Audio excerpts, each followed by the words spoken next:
hope so. Good evening, Mr. Chairman, Mr. Dedat. I must congratulate you, Mr. Chairman, for the calm way in which you've conducted the meeting this evening. I'm not going to accord the same grace to Mr. Dedat. And that is the question I want to ask him. Obviously, I'm not of his faith, and he knows me. Mr. Dedat, what I would like to ask you is, you pointed out to us that in the Quran, it says that Allah is loving. What does Allah require of his servants? What does Allah require of his servants? If he is a loving being, yes, what does he require of his servants? Yes. What he requires from us, from all, is to believe in him and follow his commandments. For this is the whole duty of man. Listen to God, believe in God, and keep his commandments. This is what he requires of you. You do that, he loves you, and he will reward you. You disobey, you pay the price. Does that answer your question? Yes, it does in a way. I'll continue if I can, seeing as I'm the last one. Perhaps you give me the license. In the Quran as well, it says that Jesus Christ is a prophet. So you admit to the existence of Jesus Christ. What is your question? All right. You admit to the... What is your question? Because now, my question what is, you are carrying on now, like in a court of law, you are not interrogating me as a public prosecutor. No. What is your question? I hope I'm not that. Your question. No. Your question.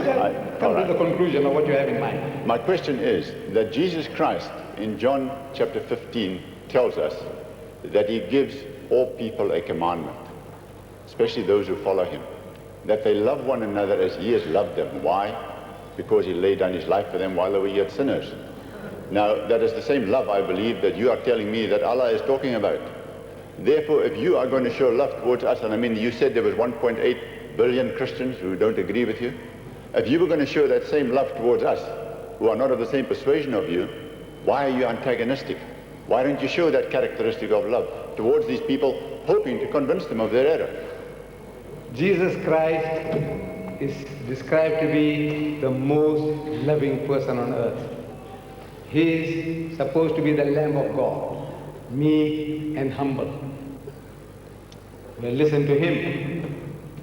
You generation of vipers, you brood of snakes, you hypocrites, you wicked and adulterous generation, you fools, you whited sepulchres, let me tell you. Who was he talking about? He's talking about his people. That's right. The elders of his people. The scribes and the Pharisees. So in other words, now if this was fitting for Jesus Christ, I never used any such language at all. Whatever I said tonight was more insipid than what Jesus had said.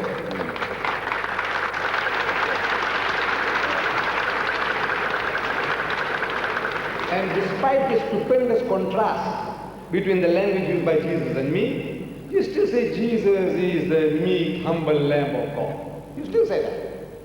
He said, on his march on Jerusalem, if you remember, he said, for those my enemies who would not that I should reign over them, bring them hither and slay them before me, cut their throats. Did he say that? Did he go and beat people in the temple? Did I do any such thing? Look, I'm only speaking, I'm trying to reason. And it's a natural thing that if the thing goes against the grain, it makes a noise. The tongue. It's going against the grain.